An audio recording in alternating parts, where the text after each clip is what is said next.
Lembrando que nós estamos falando sobre simplicidade, de volta à simplicidade. Nós falamos sobre humildade, gastamos um bom tempo. Nós também falamos, de alguma forma, sobre a expressão externa da simplicidade, da qual eu fui movido a falar um pouquinho sobre coisas práticas. E por favor, lembrando que não é lei. Lembram que eu disse? Não é lei, mas práticas que podem decorrer no comportamento do corpo de Cristo, sob a proposta da simplicidade. E eu acabei falando aqui algumas experiências, não com o intuito de fazer com que a mensagem seja voltada para mim, com o intuito de mostrar a maldade do meu coração. Quem me entende? Ficou bem claro isso? Não foi falar do que eu estou fazendo, mas falar da obra de Cristo que Ele está fazendo em mim. Então o fato de eu pensar que sou bom naquilo que faço, pode revelar a imundícia que há dentro de mim. Então quando eu expressei coisas sobre minha própria experiência, não foi para falar de mim mesmo, foi para revelar a maldade do meu coração. E eu ainda disse que na minha justiça, o Senhor ainda vê como trapo de imundícia. Porque não há bondade em nós. Ok? Então se você faz alguma coisa boa, por trás o Senhor está querendo revelar a idolatria e tantas coisas que estão ocultas dentro de nós. Amém? Então a nossa proposta é simplesmente falar do Evangelho, falar sobre Cristo. Então provavelmente as mensagens que você ouviu que decorreu por esse caminho, foi simplesmente para mostrar uma vida prática, a qual nós podemos estar fazendo muita coisa e ainda assim não ter bondade. Ok? E hoje nós vamos falar um pouquinho sobre honestidade. Eu sinto que o Senhor quer gerar em nós. Estou vendo a esposa do pastor Júlio. Que bom ver você aqui. Uma benção. Então nós queremos falar um pouquinho sobre honestidade. E que o Senhor me dê graça para falar sobre isso. Porque isso tem muito a ver com o corpo coletivo, com a postura dentro dessa questão de voltarmos à simplicidade. Amém? Mateus capítulo 18, 15 e 20 diz assim: se o seu irmão pecar contra você, vá e a sós com ele, mostre-lhe o erro. Isso é muito sério. A gente não tem muita capacidade para fazer isso, porque isso só é possível fazer em Cristo. Se ele ouvir, você ganhou seu irmão. Mas, se ele não o ouvir, leve consigo mais um, ou até dois, de modo que qualquer acusação seja confirmada pelo depoimento de 2 ou 3 testemunhas. Se ele se recusar a ouvi-los, conte a quem? A igreja. E se ele recusar a ouvir também a igreja, trate-o como pagão ou publicano. Digo-lhes a verdade: tudo que vocês ligarem na terra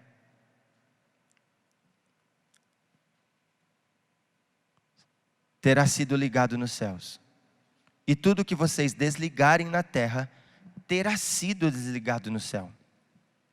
Também lhes digo que se 2 de vocês concordarem na terra em qualquer assunto,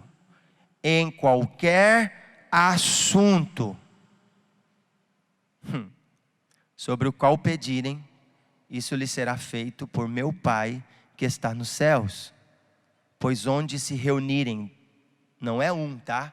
Aonde se reunirem 2 ou 3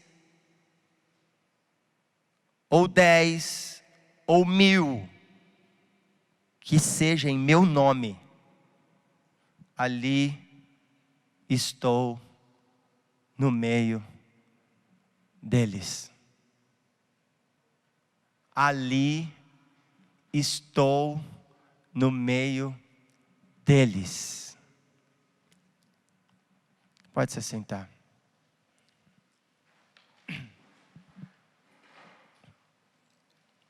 Quando você pensa sobre honestidade, o que vem na sua mente? Gostaria de iniciar com essa pergunta. Quando você pensa sobre honestidade, o que vem na sua mente? É bem provável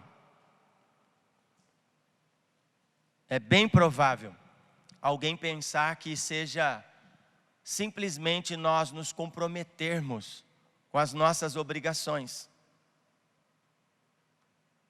É bem provável que alguém que paga suas contas, uma pessoa que cumpre com os seus deveres, então nós deduzimos que essa pessoa é uma pessoa honesta. E eu gosto de contar uma história que foi real, para mostrar que honestidade, ela é muito mais profunda, porque ela tem um envolvimento com o caráter. Conta-se uma história real, tá? Não é fictícia não, aconteceu. De um casal que estava no supermercado, fazendo compras, e provavelmente eles eram praticamente os últimos, já estava fechando o mercado. E na correria do dia, o caixa foi passando a compra e eles foram colocando, só que esse caixa, de alguma forma, já estava quase fechando ali um malote. E ela tinha feito um acolhimento de um valor significativo no seu caixa e deixou numa...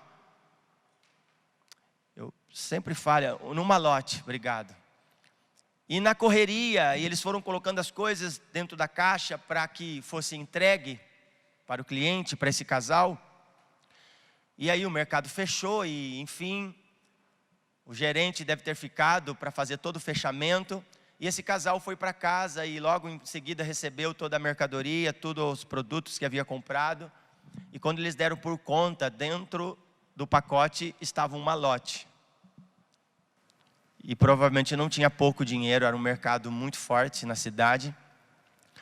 E de repente, quando o casal presenciou aquela cena, ficaram apavorados, que o mercado já estava praticamente fechando. Então eles falaram, e agora, o que nós vamos fazer? Ficaram desesperados e correram para o supermercado, onde eles haviam feito a compra.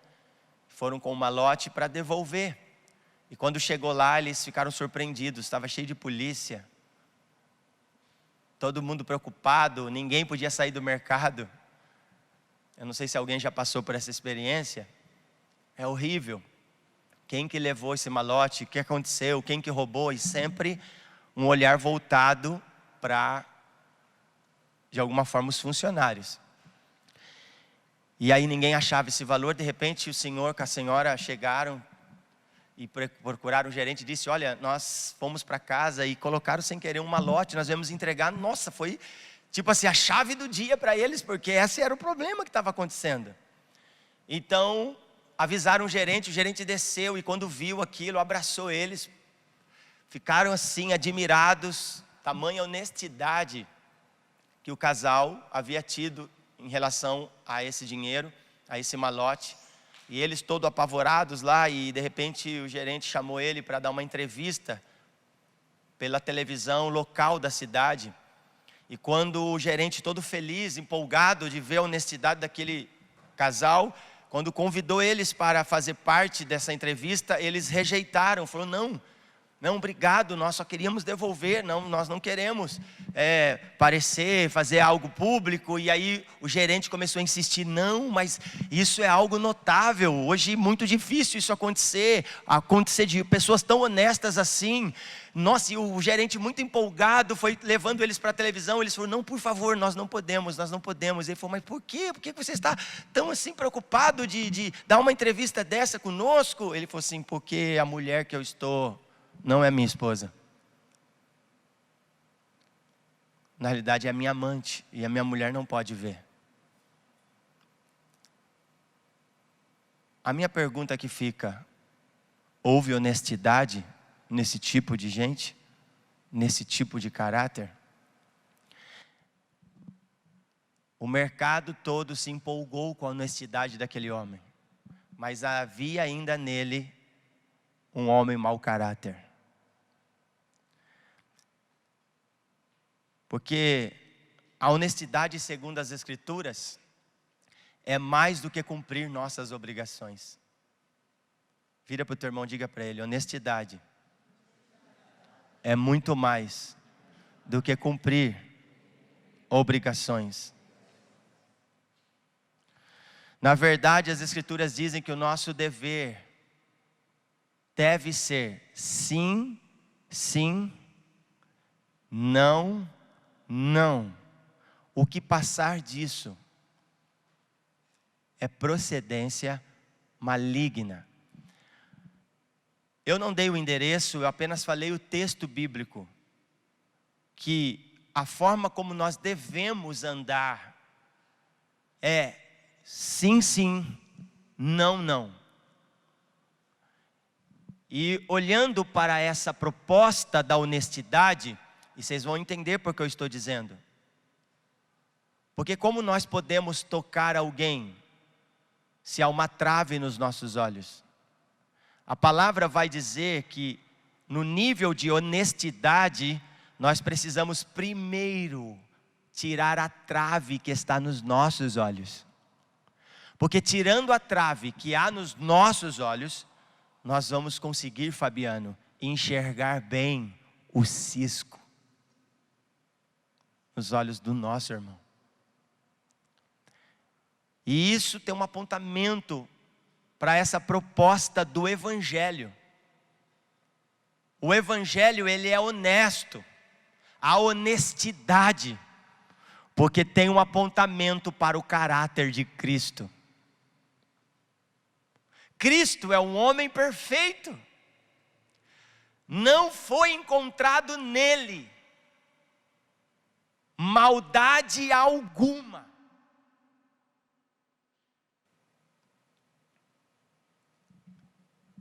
E é para esse tipo de homem que nós precisamos ter um olhar fixo, para que de alguma forma o nosso caráter também seja transformado, tocado profundamente, ainda que não em plenitude, mas que possamos no mínimo ser verdadeiros. Tem alguém aí? Então, honestidade segundo as Escrituras é mais do que cumprir as nossas obrigações, é ser reto e íntegro. Em algumas áreas, diz para mim, em algumas áreas. Então, a nossa proposta aqui nessa manhã é falar sobre trazer luz, clareza, sermos verdadeiros. E isso tem um apontamento para a simplicidade. Você já viu uma pessoa simples?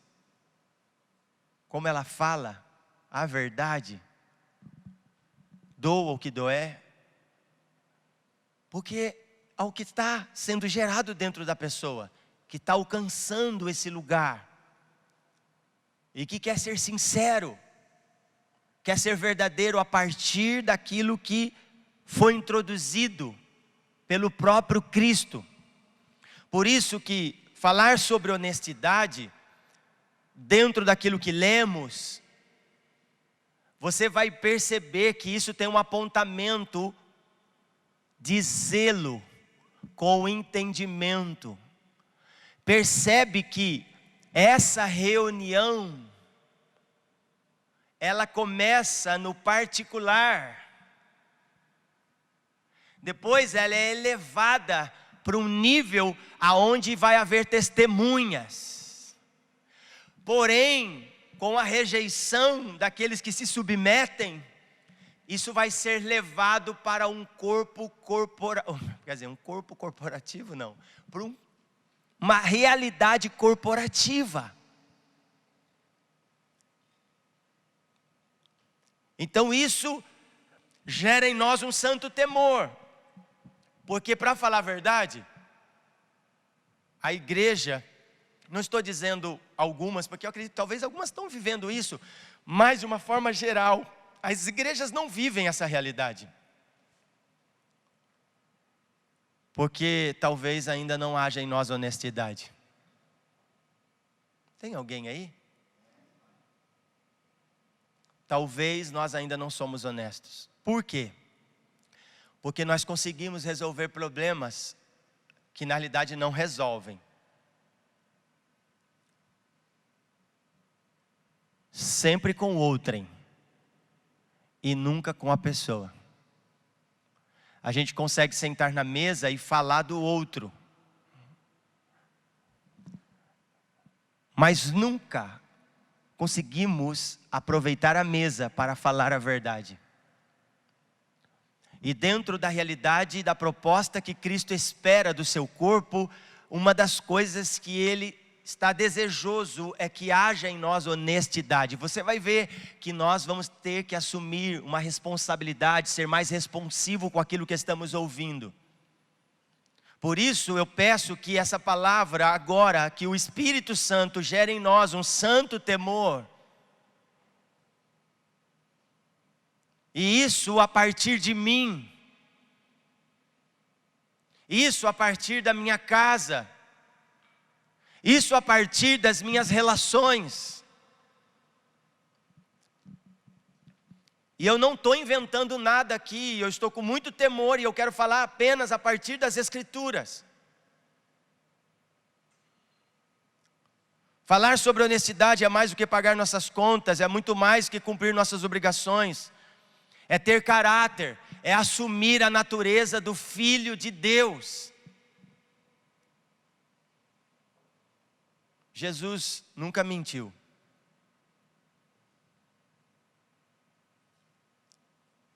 Jesus sempre foi verdadeiro.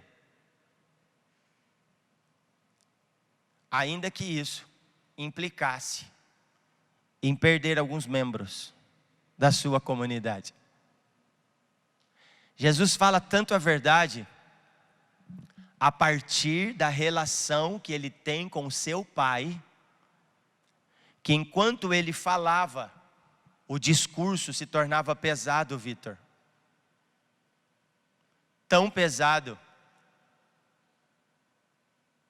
que parte da membresia da Igreja de Cristo, que na realidade nunca fizeram parte, porque o desejo deles era apenas os milagres, era apenas os sinais, era apenas o pão que perecia.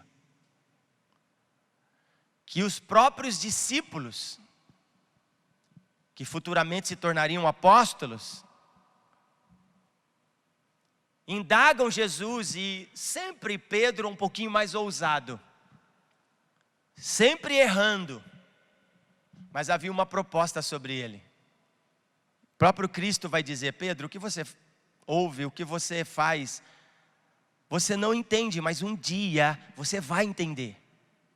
Mas Pedro é aquele que chega até Jesus e precisa ter muita coragem para isso. De alguma forma, Pedro estava sendo honesto. Porque Pedro poderia guardar aquele sentimento com ele. Escute, isso é sério. E ele poderia se perder como Judas se perdeu. Quem me entende? Pedro era tão honesto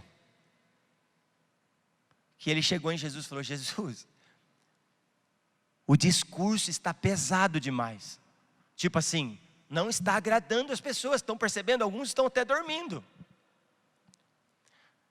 Se você melhorar a entonação, se você falar de outra forma, se você tentar mudar o discurso, quem sabe eles ficam. Nós não podemos perder pessoas.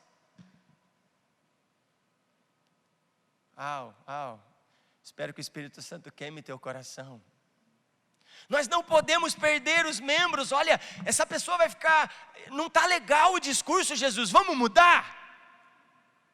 Pedro, se você se sentir bem, saia também. Porque não é sobre agradar homens.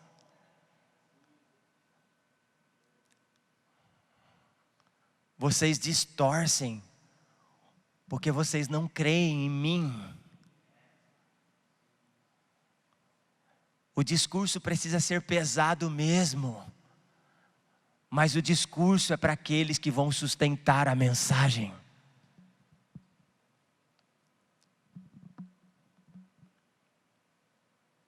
Irmãos, as pessoas estão criando um Jesus genérico, que eles vão tentar viver fazendo acordo com Jesus, para tentar ficar bem no ambiente e as coisas ficarem legais. Está tudo legal, Jesus me entende. Não, Jesus não entende você, Jesus entende o Pai. Ainda que isso custe, ainda que o número de pessoas caiam, porque Jesus é seguro. Jesus é tão honesto na relação que Ele tem com o Pai, que Ele não precisa mudar o discurso para agradar pessoas. Ele precisa ser seguro da relação que Ele tem com o Pai, porque Ele mesmo, no Evangelho de São João, no capítulo 17, Ele vai orar dizendo: obrigado, papai, porque aquele que tu me destes, nenhum se perdeu. Nenhum se perdeu, a não ser o filho da perdição. Porque não houve verdade, porque não houve honestidade segundo as Escrituras. O que o Pai procura são verdadeiros adoradores, que o adorem em espírito e em verdade, honestidade de caráter. Eu não sou a melhor pessoa para falar a vocês, porque para mim é um desafio. Nossa casa está em obras, e eu já disse isso. Estamos sendo desenvolvidos. A estatura do varão perfeito. Sabe o problema quando a gente fala que nós temos que alcançar a estatura do varão perfeito? Dá a entender que esse varão pode ser alguém que já alcançou. Não. Cristo é o varão perfeito. E a minha bendita esperança é que um dia eu vou me tornar como Ele. Não tem problema se Pedro ainda erra. Não tem problema se Pedro ainda erra, desde que haja honestidade para ser transformado. Por isso, nas nossas relações, sabe por que as coisas não progridem? Porque nós difamamos uns aos outros. E sinceramente eu poderia falar algumas experiências, mas eu não vou usar nada de experiência se não for sobre as Escrituras. Então eu vou ter meu olhar para a Bíblia, para que eu não fale de mim mesmo e ofenda talvez alguns, por não conhecerem o coração de quem prega. E uma das coisas que o Senhor tem falado muito aos nossos corações não é de hoje. Nós precisamos ter a revelação de Cristo, de quem é o nosso irmão. E é tão profundo isso, porque as Escrituras vai dizer, o próprio Cristo vai dizer: o que vocês dizem que eu sou? O que estão dizendo aí? Vamos falar, e nós já ouvimos muito sobre isso aqui. Vocês sabem que eu amo essa parte desse contexto das Escrituras. E o próprio Cristo vai dizer: mas e vocês que andam comigo, que comem comigo, o que vocês dizem sobre mim? Parece que Jesus está preocupado. Não, Jesus está querendo prepará-los para aquilo que haveria de acontecer. Jesus é honesto na sua missão. Jesus tem honestidade com aquilo que Ele faz. Ele é tão honesto que Ele sabe que se as pessoas não tiverem a revelação do Pai sobre quem Ele era, eles não suportariam. Por favor, se nós não tivermos a revelação do Pai sobre o seu Filho, nós não vamos suportar os dias que estão por vir. É necessário que haja verdade, que haja honestidade, para nós suportarmos esses dias. Então, por favor, vamos orar, porque não é sobre eu pregar, sobre eu falar para você ser, é sobre nós olharmos para o Deus eterno e deixar que Ele revele essa mensagem dentro do nosso homem interior.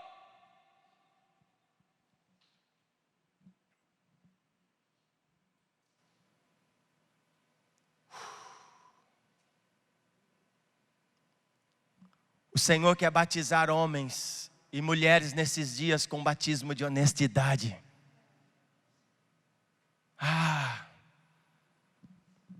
Deixa eu correr aqui para eu não me empolgar, eu quero ir para as Escrituras. Vamos ver Atos 5. Atos capítulo 5.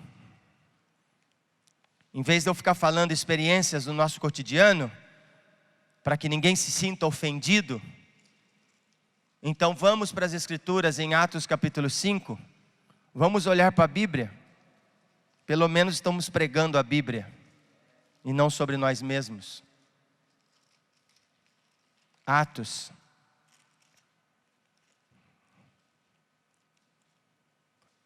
Atos dos Apóstolos, capítulo 5. Vem Espírito Santo sobre nós, vem sobre nós Espírito.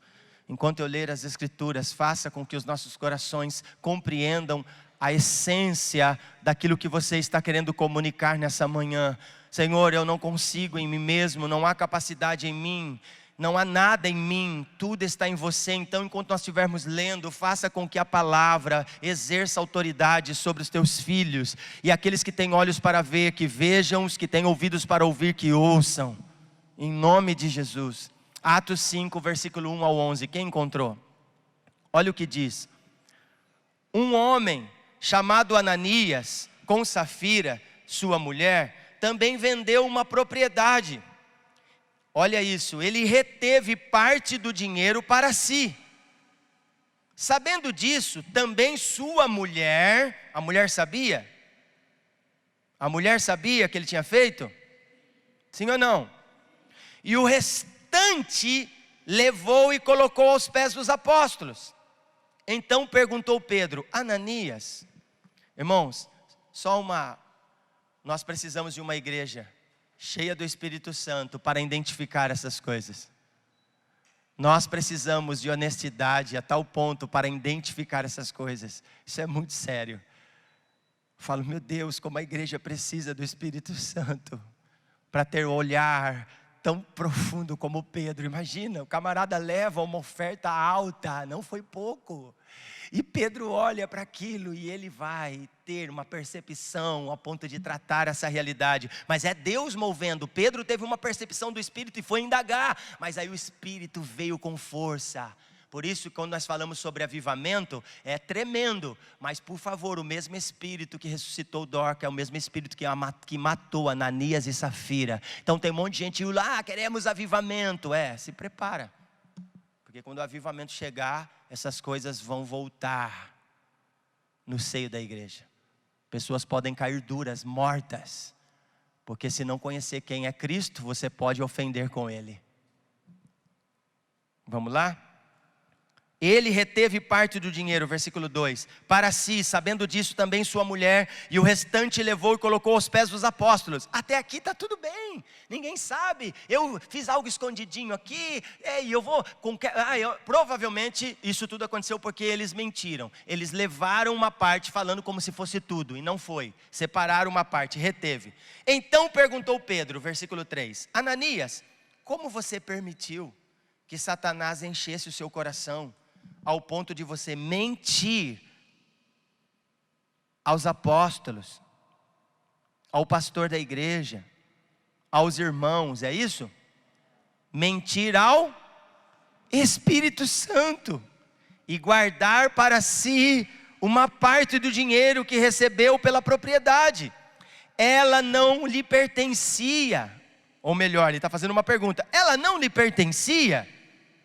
E depois de vendida, o dinheiro não estava em seu poder? O que levou a pensar em fazer tal coisa. Olha a falta de honestidade. Você não mentiu aos homens, mas sim a Deus. Ouvindo isso, Ananias caiu. Ananias caiu. Eu só quero que você sinta temor disso. Ananias caiu morto. Quem matou Ananias? Fica a dica. Quem matou Ananias, irmãos?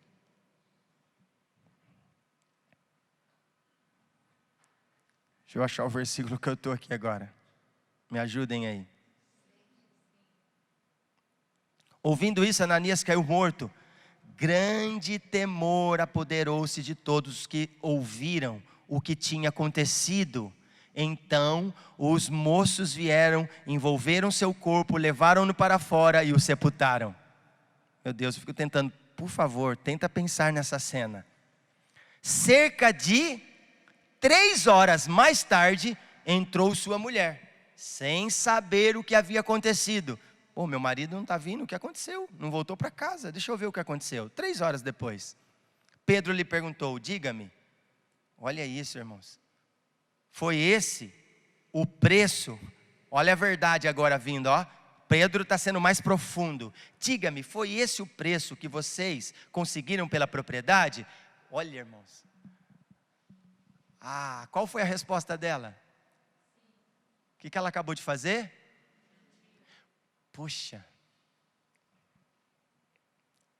Respondeu ela, sim, foi esse mesmo. Pedro lhe disse, por que vocês entraram em acordo para tentar o Espírito do Senhor? Veja, estão à porta aos pés dos que sepultaram seu marido, e eles a levarão também. Naquele mesmo instante ela caiu morta aos pés dele. Então os moços entraram, encontrando-a morta, levaram-na, sepultaram ao lado de seu marido, e grande temor apoderou-se de toda a igreja e todos os que ouviram falar desses acontecimentos. Ingere aí. Por favor, vamos ingerir isso. Sabe o nosso problema? Isso aconteceu lá. Isso pode estar acontecendo entre nós. Porque se o problema fosse só morrer e cair duro aqui, talvez estaria resolvido para alguns. O problema é que esse tipo de morte está falando de uma separação muito maior. Ananias e Safira não teve a oportunidade de arrependimento. Porque eles não desejaram isso. Permaneceram mentindo. Falta de honestidade no corpo de Cristo. E por favor, isso aqui tem a ver com a igreja primitiva. Uma igreja que estava iniciando, mas que se movia em poder. Quer ver? Atos, capítulo 8. Eu poderia trazer bastante referências e mais assuntos sobre Ananias e Safira, mas não é minha proposta. É só a palavra sendo lida e eu quero que gere temor e que cada um faça uma autoavaliação sobre o seu comportamento, sobre a sua honestidade e se de verdade estamos voltando ou queremos viver uma vida simples. Dentro de tudo que já temos falado. Atos 8, versículo 9, a partir do versículo 9. Deixa eu ver a hora aqui para eu não sair fora do horário. Um homem, acharam aí? Atos 8, 9. Um homem chamado Simão vinha praticando feitiçaria durante algum tempo naquela cidade, impressionando todo o povo de Samaria. Ele se dizia muito importante. Percebe o texto? Ele se dizia muito importante. E todo o povo, do mais simples ao mais rico, dava-lhe atenção e exclamava: este homem é o poder divino, conhecido como grande poder.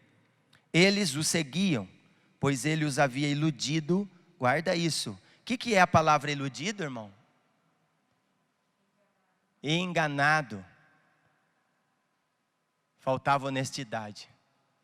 Mas ele se enchia ele sentia bem de ver as pessoas atrás dele, ele era muito importante. Ele se julgava com sua mágica durante muito tempo. No entanto, quando Filipe lhes pregou as boas novas do reino de Deus, simplesmente o evangelho, e do nome de Jesus Cristo, creram nele e foram batizados, tanto homens como mulheres. Olha agora, o próprio Simão também creu, foi batizado e seguia Filipe por toda parte, observando maravilhado os grandes sinais, milagres que eram realizados. Segura o dedo aí. Até aqui, se terminasse o que nós íamos entender, nós estaríamos vibrando com a conversão de Simão, o mágico. Uau, que legal, ele se converteu, pronto, já faz parte da comunidade, agora ele pode andar entre nós, está tudo legal, está muito bonito, né, irmãos? A gente se empolga com essas coisas. Que haja um batismo de honestidade entre nós. Os apóstolos em Jerusalém, ouvindo que Samaria havia aceitado a palavra de Deus, enviaram para lá, que legal, Pedro e João. É interessante que os apóstolos em Jerusalém, ouvindo que Samaria havia aceitado a palavra de Deus, enviaram para lá os próprios apóstolos, Pedro e João. Estes, ao chegarem, oraram para que eles recebessem o Espírito Santo, pois o Espírito ainda não havia descido sobre nenhum deles, tinham apenas sido batizados em nome do Senhor Jesus. Então Pedro, de novo, Pedro e João lhes impuseram as mãos e eles receberam o Espírito Santo. Olha agora o versículo 18. Vendo Simão, quem é Simão aqui mesmo, irmãos? O crente, que havia batizado, que estava andando com eles, observando tudo que estava acontecendo. Agora eu faço parte da comunidade, faço parte da irmandade. Vendo Simão que o Espírito era dado com a imposição das mãos dos apóstolos, ofereceu-lhes dinheiro. Isso é sério. E disse: dei-me também este poder, para que a pessoa sobre quem eu puser as mãos receba o Espírito Santo. Sabe o que ele está fazendo? Quer comprar o poder do Espírito Santo para fazer. Qual o problema aqui? Que não havia honestidade nele. Vamos lá ver a leitura? Pedro respondeu: pereça com você o seu dinheiro. Você pensa que pode comprar o dom de Deus com dinheiro? Você não tem parte nem direito algum neste ministério. Meu Deus, vou ler de novo. Você não tem parte nem direito algum neste ministério, porque o seu coração não é honesto diante de Deus. Aqui é uma chave. Uau! O seu coração não é honesto diante dos homens. Porque diante dos homens talvez estava indo tudo muito bem, né? O cara convertido, ele quer isso porque ele quer fazer parte do ministério, ele quer trabalhar para o Senhor. Mas Pedro olha para ele e de forma honesta fala, Lucas, a verdade.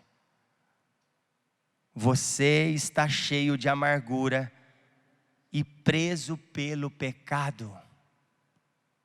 Simão, porém, respondeu, olha isso: orem vocês ao Senhor por mim, para que não me aconteça nada do que vocês disseram. Irmãos, por favor, aqui tem uma chave importantíssima. Olha o que Simão está falando. Imagina isso acontecendo agora aqui entre nós. E aí alguém está sendo repreendido pelo Espírito Santo de Deus que estava sobre a vida de Pedro, que é um apóstolo, que é aquele que tem a chave para ligar no céu e também desligar, ligar no céu e ligar na terra e também ser ligado no céu, desligar na terra e ser desligado no céu. Quem lembra do texto que nós lemos? Esse mesmo Pedro que tem autoridade está vendo uma cena e olha a posição dele, olha o que Pedro disse. É muito importante nós olharmos para isso. Deixa eu só ver aqui porque eu acabo me perdendo às vezes no texto aqui, ó. Olha isso. Deixa eu só achar o versículo. Quer ver? Só um minutinho, sejam pacientes comigo. Só um minutinho, não, peraí. Sim, mas eu quero achar uma outra coisa. Quer ver?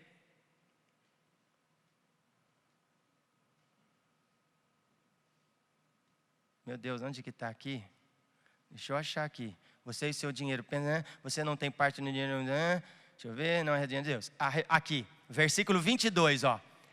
Perdão, tá, irmãos, pela demora. Olha, arrependa-se dessa maldade, olha isso a chave. E faz o que mais? Fala alto para ouvir. Arrependa-se disso, e agora faz o que? Vai você e ora ao Senhor. Olha agora a palavra de Simão, no versículo 24. Simão, porém, respondeu: orem vocês ao Senhor por mim, para que não me aconteça nada do que vocês disseram. Percebe? Jogando a responsabilidade. Porque, irmão, aqui é uma chave. Porque é muito difícil chegar diante de Deus sem honestidade. Vou repetir. Porque é muito difícil chegar diante de Deus sem honestidade.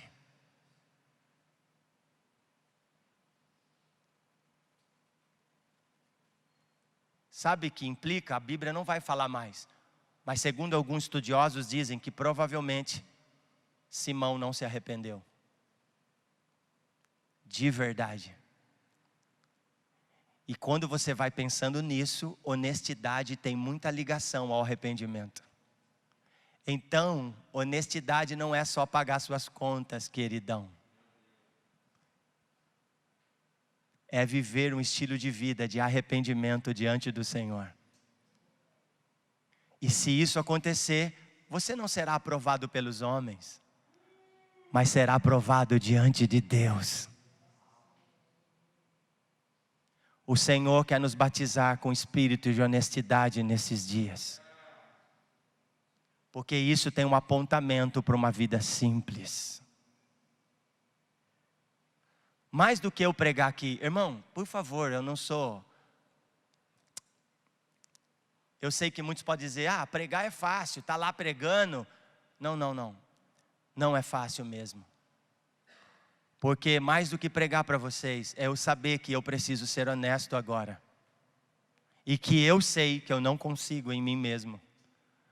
Então, eu quero me apresentar diante dele. Fazer o que Simão não fez. Eu quero orar ao Senhor, para que ele tenha misericórdia de mim. Porque eu posso não ser honesto, mas eu posso me tornar honesto. Quando eu olho para um escriba e um fariseu, subindo para orar no templo, e vejo um publicano indo orar também, e um fariseu orando, eu sou dizimista, eu dou o dízimo de tudo, eu sou o cara, eu sou bom, eu sou maravilhoso, e aí não se contentou, olhou para o lado e diz, não sou como esse publicano, realmente. E o publicano, isso é ser honesto, não é pagar só as suas contas, é bater no peito e dizer, verdade, sim Senhor, sim Senhor. Eu não sou como Ele mesmo, Ele é muito bom. Eu sou tão ruim. E a Bíblia diz que ele não conseguia, Caio, nem levantar os olhos ao céu. Ele olhava para baixo dizendo, eu não sou digno nem de estar aqui orando. Mas eu estou sendo honesto, eu estou sendo honesto. E o que siga, porque os fariseus quando oravam alto, para que todos ouvissem. Então o publicano está ouvindo a oração dele, dizendo, é isso mesmo que eu sou, eu não mereço nem estar aqui. Mas Jesus está lá embaixo falando com os discípulos e dizendo, a oração do publicano foi ouvida.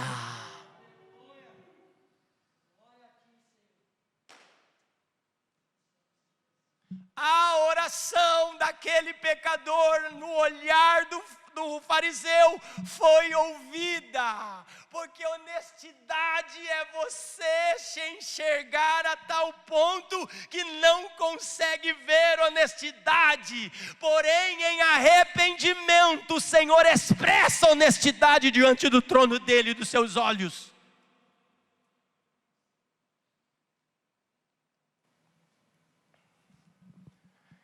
E isso tem uma implicação violenta agora, nesse exato momento, porque nós podemos estar aqui e não estar sendo honesto diante de Deus.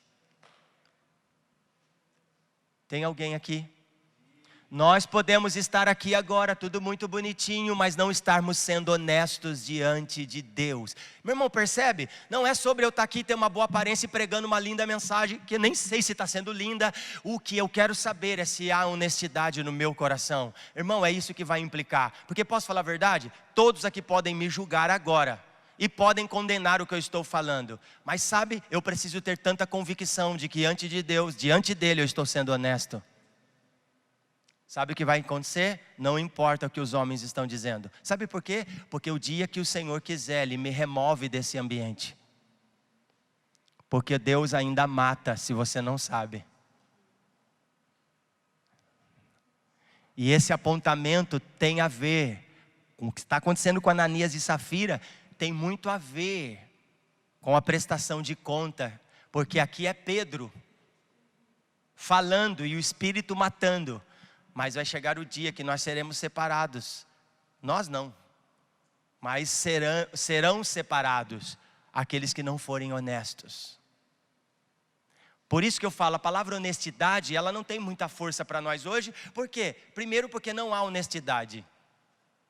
Tem alguém aí? Cara, isso é sério? Não há honestidade, não há.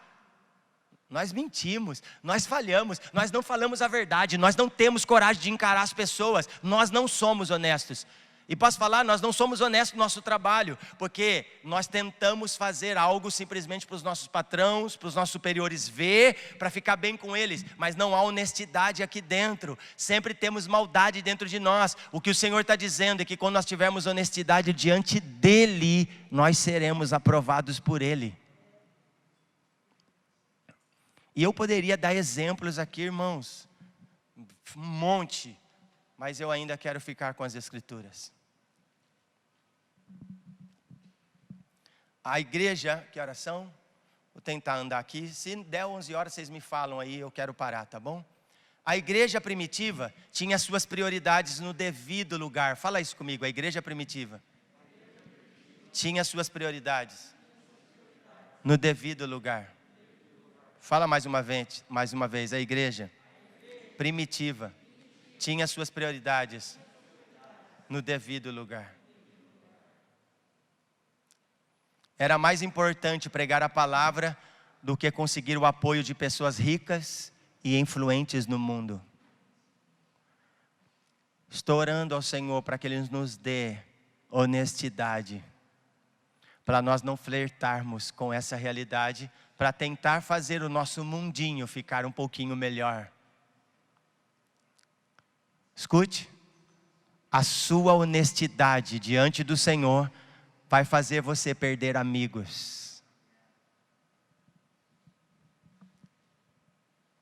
A sua honestidade diante do Senhor vai fazer você perder amigos. Só que escute o que eu vou dizer, supostos amigos. Porque quando o Senhor nos batizar com o espírito de honestidade, vai suscitar também verdadeiros amigos.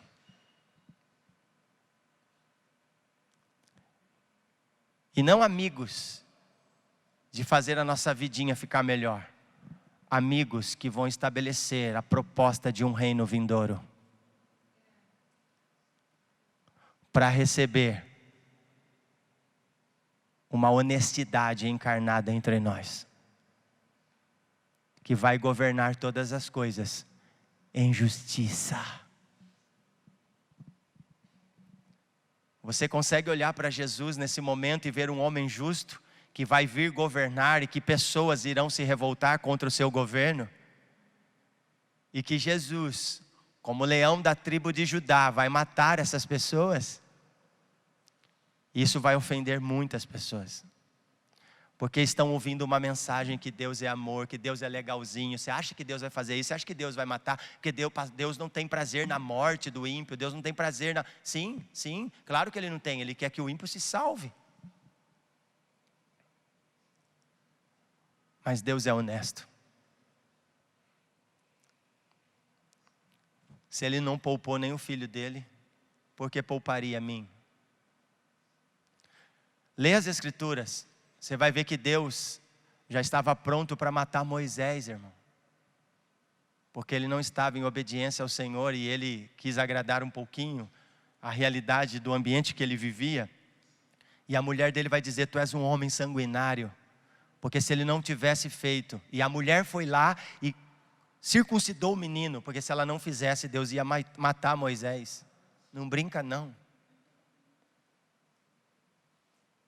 Você sabe o que é eu ministrando aqui, com a graça do Espírito envolvendo o ambiente, se eu não estiver sendo honesto com vocês, o Senhor fazer com que eu caia duro aqui agora?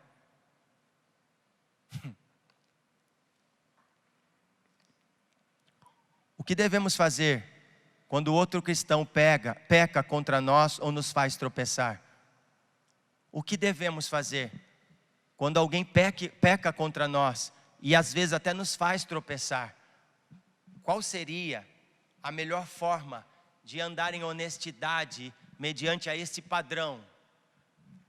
Jesus vai dar várias instruções. Eu vou correr aqui, tá bom? Para eu terminar às 11 horas. Se os músicos quiserem correr aqui, rapidinho, para me ajudar, assim eu sinto que eu preciso parar logo. Pode vir, Lucas. Primeiro, eu não vou ler a Bíblia, tá? Mas tudo que eu vou falar aqui é Mateus 18, 15 até o 20. Lembra que nós lemos? Aí você pode anotar e ler na sua casa. Manter a questão no âmbito particular. Quem lembra? Quando vê o teu irmão pecar contra você, chame ele a só. Uau! Sabe o que está querendo dizer? Não expõe o teu irmão. Deixa que haja entre vocês tanta honestidade de fazer com que o problema seja resolvido ali, sem expor a ninguém. Isso é sério. Devemos abordar as pessoas que pecou e conversar com elas a sós. Às vezes essa pessoa nem tem consciência do seu ato de acusação. Às vezes você está pensando uma coisa de um irmão, mas por não ter sentado na mesa com ele e ter discutido com ele sobre esse assunto, faltando honestidade, você talvez está acusando o irmão, sendo que nem ele mesmo sabe do erro dele. Quem me entende? Irmão, é que tem muita coisa aqui, mas Jesus, pós-ressurreição, vai dizer assim: diga aos discípulos e a Pedro. Mas Pedro não era discípulo? Mas é que Jesus precisava ter uma conversinha com ele. Olha, disse para uma das mulheres: avisa os discípulos e a Pedro que eu vou encontrar com eles na Galileia, no monte da Galileia. É como se Jesus estivesse dizendo assim: ó, por favor, fala para Pedro que ele não pode faltar, porque ele me negou diante dos homens. Só que se ele não resolver esse problema comigo, eu vou ter que negar ele diante do Pai, porque não houve honestidade nele. Ele disse: não conheço esse homem. Como ele pode dizer que não me conhece, se ele mesmo disse que eu sou o Filho de Deus?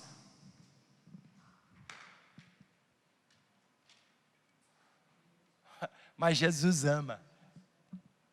Nós ainda não amamos como deveríamos, mas Jesus ama. E Jesus vai até o mar da Galileia, como havia falado, e Pedro está pescando. Pedro está desanimado, né, irmãos? E aí Pedro vai pescar, porque é o que ele sabia fazer. Nós temos tendência de, como não estamos bem para o ministério, ou entendendo aquilo que Deus está fazendo em nós, nós temos tendência de querer voltar à nossa vida antiga. Eu falo isso a partir de mim, porque por várias vezes eu tenho vontade de voltar a arrumar um emprego e trabalhar. E para falar a verdade, o meu sentimento agora é esse. Não estou mentindo, eu preciso ser honesto. Minha vontade é parar, arrumar um emprego e voltar a trabalhar. Não abandonar o Senhor, não abandonar a comunidade, mas sentar aí onde você está.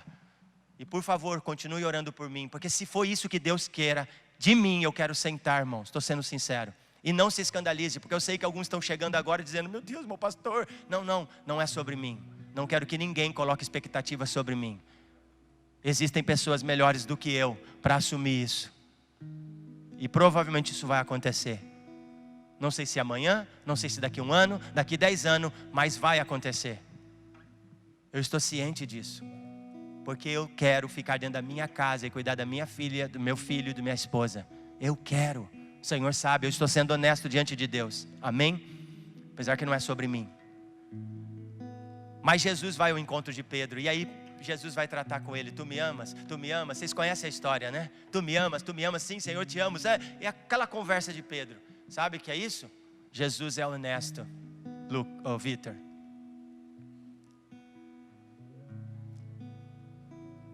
Jesus é honesto, Pastor Lúcio. Nós precisamos de homens como Jesus, que vai prestar conta. Senta aqui, Pedro, vamos lá, vamos conversar. Jesus perguntou por 3 vezes, pelas 3 vezes que Pedro o havia negado. Jesus vai deixar a vida de Pedro resolvida agora, porque Jesus ama, e porque Jesus, Fabiano, é honesto.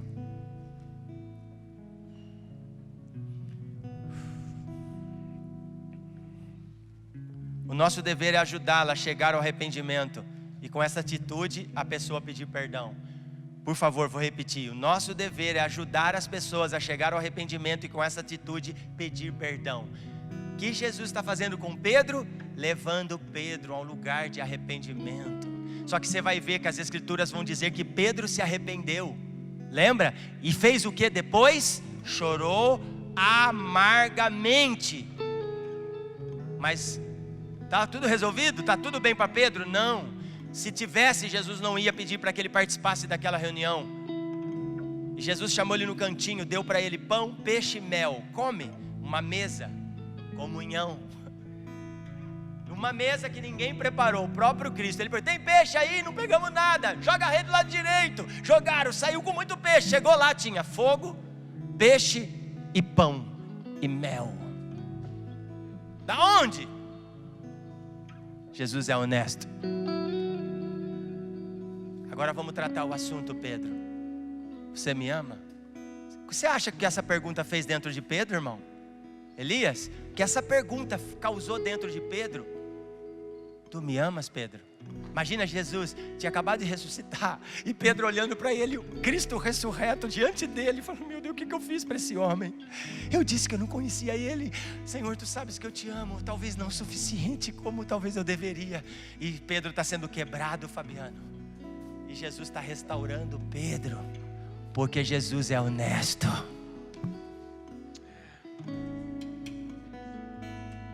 Batiza-nos com espírito de honestidade para restaurar os teus filhos. Batiza-nos com espírito de honestidade nesses dias. Nos ajuda, nos ajuda, nos ajuda, nos ajuda. Nos ajuda, nos ajuda. Batiza-nos com espírito de honestidade nesses dias, para reorganizar a vida daqueles que estão, Pai, necessitados de arrependimento, que precisam alcançar o teu perdão. Nos ajuda. A palavra corrigir, usada em Gálatas 6:1, não vou ler porque não tenho tempo, é um termo médico grego que significa reparar um osso fraturado, procedimento que exige paciência e grande cuidado. Eu preciso me arrepender, porque eu ainda não consigo viver isso. Eu preciso me arrepender, porque eu quero ser honesto. Não porque eu talvez queira, mas é porque as Escrituras desejam que essa verdade esteja em nós. Vamos orar para que o Senhor nos batize com espírito de honestidade nessa manhã. Vamos dizer a verdade, custe o que custar. Pedir ajuda aos outros. Se o ofensor recusar-se em proceder corretamente, estamos liberados para compartilhar os fatos de acordo com as Escrituras e com o coração do Pai. É sobre o coração de Deus. E pedir o conselho desses irmãos temente a Deus, que tenham envergadura, que são experimentados. Pedir ajuda da igreja é o terceiro ponto. Devemos nos lembrar de que o objetivo não é ganhar a discussão, mas sim ganhar o irmão. Não é para ter mesa, para expor só o irmão e para perdê-lo. A proposta não é ganhar a discussão, Lucas. A proposta é ganhar o irmão. Quem me entende? A palavra ganhar em Mateus 18:15 é usada em 1 Coríntios capítulo 9, versículo 19 e 23. Leia na sua casa, não vou ficar lendo aqui que eu não tenho tempo. Com referência a ganhar os pecadores, mas também é importante ganhar os salvos. Você vai ver que em Coríntios está falando sobre judeus e gentios. E a salvação vem a partir dos judeus. É a segunda vez que Jesus menciona a igreja, em Mateus 16:18. Lembra? Edificarei a minha igreja, as portas do inferno não prevalecerão contra ela. Ele está lançando uma palavra sobre Pedro, e ele está dizendo justamente: tu és Pedro, e sobre esta pedra edificarei a minha igreja. Nesse caso, a designação refere-se à congregação local de cristãos. O que começou como um problema particular entre duas pessoas, agora é aberto para toda a igreja. A disciplina na igreja é um ministério negligenciado nos dias de hoje. No entanto, é ensinado aqui nas epístolas. Aí, irmãos, eu não vou conseguir ler, eu queria, mas não vou. Primeira, marca aí, anota aí, 1 Coríntios 5:2, vamos lá. Eu quero encorajar vocês a ler Bíblia essa semana. Leia na sua casa os textos que eu vou passar, por favor. Anote aí, 1 Coríntios 5, versículo 1 Coríntios capítulo 5, lê inteiro. Pode até ler, acho que é o versículo 2 mesmo. Depois você pode pôr o versículo 2, acredito que talvez já vai fazer com que você entenda tudo. 2 Tessalonicenses 3, do 6 ao 16, anota aí. Quem está com o celular, anota aí para você ler, mas por favor, seja honesto. Seja honesto, leia. Senão você não vai se desenvolver. E eu quero que você vá para as escrituras, mais do que eu ficar falando aqui. 2 Timóteo 2, 23, 26. 2 Timóteo 2, 23 ao 26. E Tito, capítulo 3, versículo 10. Tito, capítulo 3, versículo 10. Você vai ver lá tudo essas cartas do apóstolo Paulo nos ensinando. Assim como as crianças precisam de disciplinas em casa, também os filhos de Deus, nós precisamos de disciplina. E vou terminar aqui. Manter o caráter espiritual da igreja local. Mateus 18, 18 ao 20, que nós já lemos. Antes de disciplinar, olha, escute isso. Estou correndo, tá bom? Antes de disciplinar um membro, a congregação precisa estar bem em sua condição espiritual. Lembra do cisco e da trave? Quando uma igreja disciplina um membro, está na verdade examinando e disciplinando a si mesma. Por isso Jesus acrescenta estas palavras sobre autoridade, oração e comunhão. Ninguém pode disciplinar os outros se não se disciplinar a si mesmo. A igreja deve estar sob a autoridade da palavra de Deus. Amém.